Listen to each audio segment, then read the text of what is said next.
This is a very interesting story because in Anakin's story, it reveals how fragile moral balance truly is. He does not fall because he lacks goodness, but because fear and attachment clouds his judgment. His transformation shows that evil often grows from unresolved pain.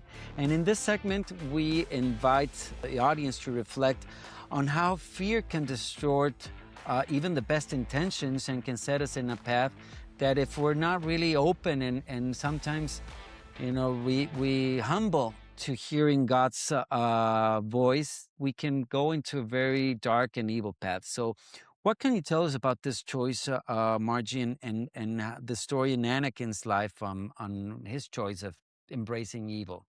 Yeah, I when I've watched, Anakin's story and you read and so it it makes you very sad for one thing because you see, a beautiful character um who is wrestling with such. I mean, he so loved Padme, that he literally would have done, and he did embrace evil because he thought he could protect her. And um there's, here again, it's making a choice. If perhaps, it was a really hard choice, a very very hard choice to make. But we often make choices for what we think are at the moment very, very good, for very, very good reasons, for another person or whatever. The thing that I see about, Anakin is that he went down that road and he could have course corrected Many at times. yeah, many times. But Yeah. he chose and here is where he chose not to.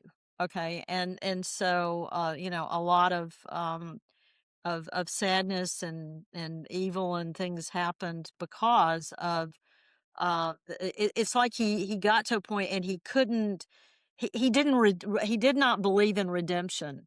All during that time, I don't Yeah. think he did not have a belief. I'm down this way. I've got to be as, I'm I gonna can mend. He kind of just, he doubled down into his path. right. I see You that, yeah, right? you just double down on the bat. And so but the other neat thing about Anakin's story is that there is redemption. Yeah. Okay, even at the end, after all the terrible things he's had, he cut off Luke's, or I mean, and, all these things. Yeah.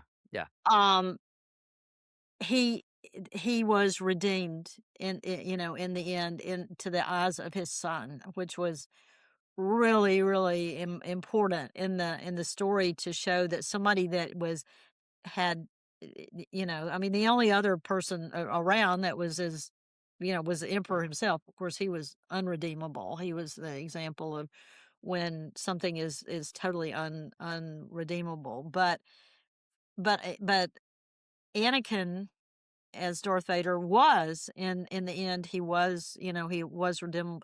And so the thing is, the lesson here is that you you can course correct when you make bad decisions, and that's the thing to I think to take away from Yeah. Anakin's story is that you don't have to stay in that place. Okay, you Yeah. can choose to do something else.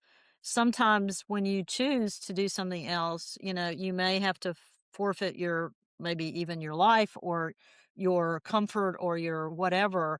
But in the end, you will be a better, a better person because of it, because you have chosen light over dark. Okay. And so if you want to look at it in terms of light over dark, so it's that scene between Luke and now the ex Darth Vader, his father Anakin, is one of the most poignant stories to me in the whole thing. Yeah. Yeah, I love that because the message of redemption is so strong. you know. Oh, I think this is the nitty gritty about Star Wars. You know, this relationship between Anakin and Luke. I mean, and the entire relationships that Anakin has. So let me just. I mean, you commented a lot of things. So let me just go step by step into this story. So first, what we're saying is that you know Anakin, we know that his life, his story wasn't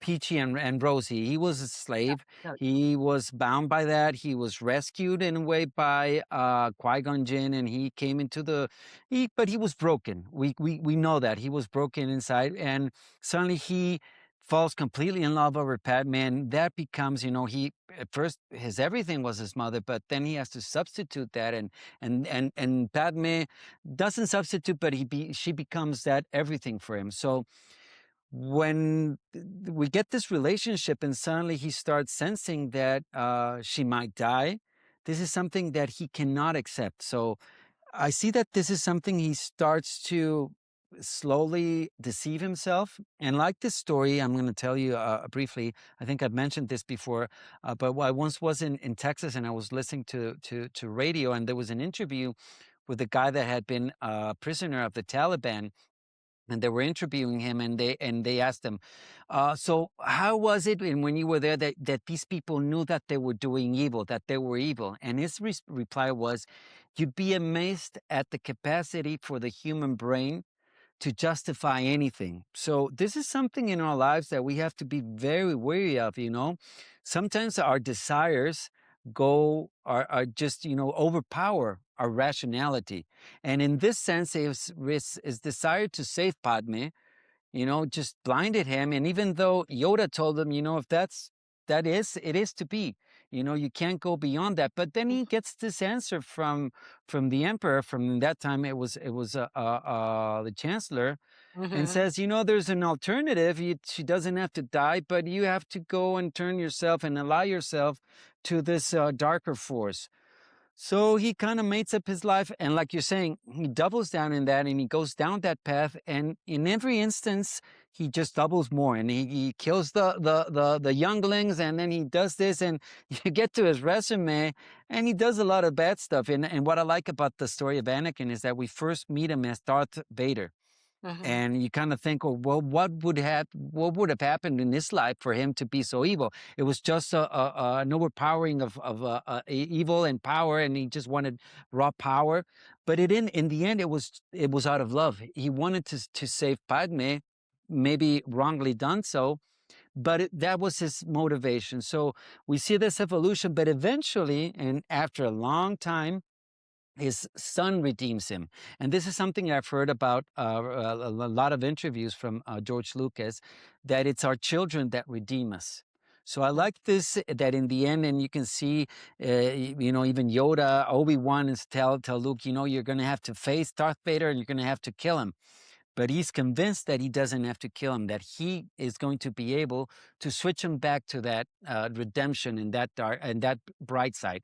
So I love this story of his evolution, and like you were saying, the story about him is really fundamental in Star Wars. But anyways, I wanted Mhm. to throw all that in and see your take on Right. it. Yeah, it's just it's such a truism of life, it does reflect exactly what a lot of people, experience, in their lives. They embrace things that are not necessarily the best for them or even the other person, because they are so attached to this one thing that trumps, all things. And he can't get to the point of acceptance that, she is going to leave him. And it's this thing about not really wanting to accept reality, and you try to manipulate it as much as you possibly can, to get the outcome Yeah, that you want. Okay. yeah, And that outcome isn't necessarily the best for you or for the people around you. And but once again, if you go through a certain amount of maturation, and are, looking, always trying to find the good, you can find a path through, through those times in your life. Now, some people don't get it. Maybe like Anakin, he didn't get it until the very, to the very end, but he did. He was, he did find redemption. Um, and so that is always open, to us, unless you have so far. I think the example of the emperor is where you have gone so far that, you basically have given up your soul. You have done it, and I think he gives us that in that. I mean, he makes him very physically unattractive. And he has a horrible voice, and and Yeah. he tortures people and all that. We know what we know. He does that. I think we don't want any part of that. Okay, and that's it gives you a real demarcation of what is really, really bad. And then you can look at how, like Anakin, in the end, he actually chose the good. Okay. And so really at other points in his life, he could have done that too, but he didn't, but he did in the end. It, So it, that's yeah, what counts. Eventually, yeah, it does. yeah. So, I, I like that, Margie, and you're saying that redemption is always available, and this is something that once you recognize that it's in us, that choice, and like we've always said in this program, this podcast, God's forgiveness is there. His forgiveness is always available. It's you that has to choose to ask for that forgiveness and to find that redemption. Even as somebody as evil as Darth Vader, with so many people that he killed, and you compare it to maybe yourself, your life, and say, okay, I've been bad, yeah, but maybe I haven't been, this bad, and killing all these people. But even in that situation, and that's what's really beautiful about God's forgiveness, and in this path, towards God, that we can always choose. Um, Goodness. And I like another thing that you mentioned is that we oftentimes manipulate reality, and that's what I was saying before. We kind of try to, when we're not in the right path, and when we're in a path of inequity, we try to manipulate reality and even distort truth.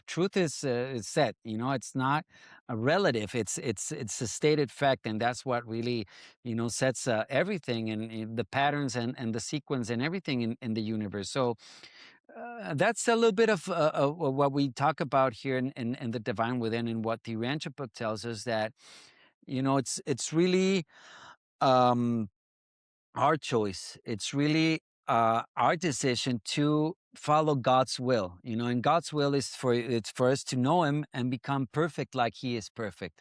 And in a way, we co-create with Him. And once we start serving His divine purpose and His will, we start in this symphony of harmony.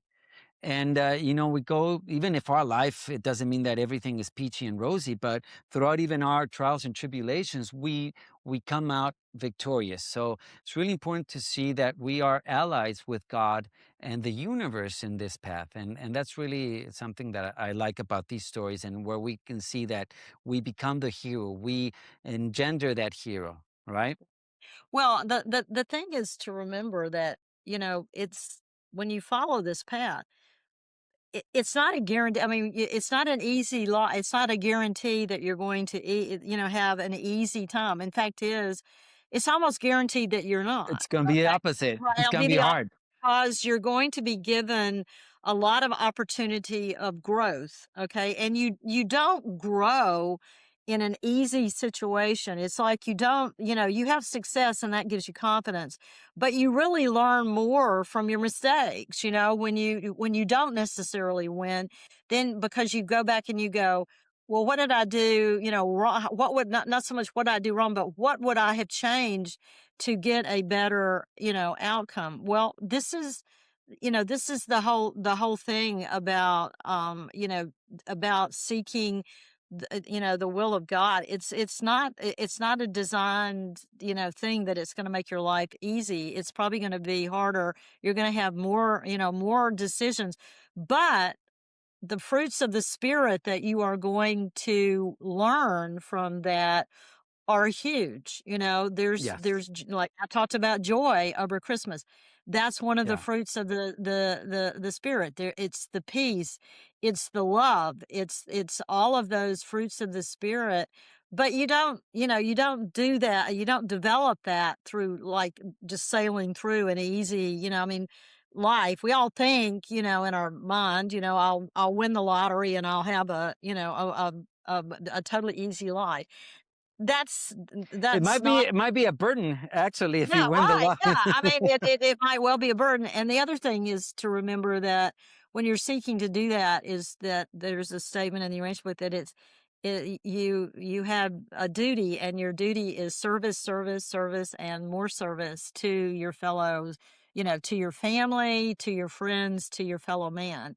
And so, and that's embodied in Luke's story too, because all of them are trying to wrest away from evil. The goodness of what the rebels wanted was to have, peace, and where people could develop their lives in a you know in a not out of fear, but Yeah, out of wanting exactly. to move forward and become better people, instead of having to stay in a state of fear and war and all those things. And so it's such a great story that is so applicable to everyday life, just everything that we what we're living. And it's not just specific to our time now. I mean, we can think back to our parents and grandparents who lived through World War II, or our great grandparents that lived through World War I, or other tremendous,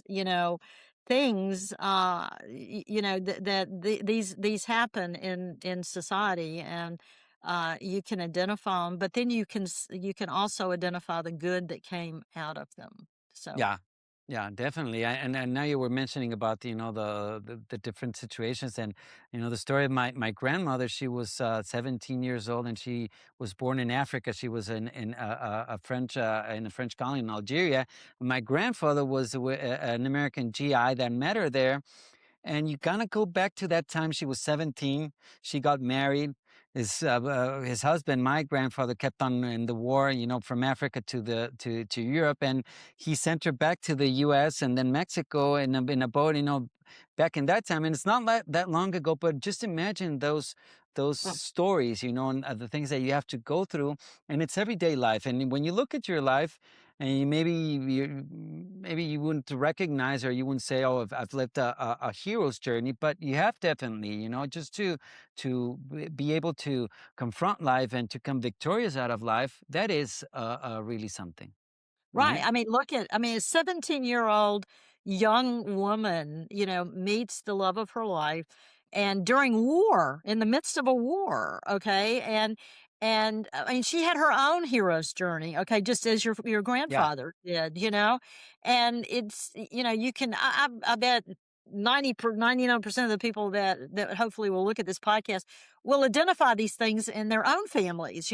yeah. where yeah, there are everyday heroes, and a lot of them are related to you. Yeah, Okay? exactly. It's not in a movie. it's Yeah, it's it's it's real not a life. movie, it's in your family, okay? So, remember that, and be grateful for it, and acknowledge it. So, yeah, for sure. Definitely.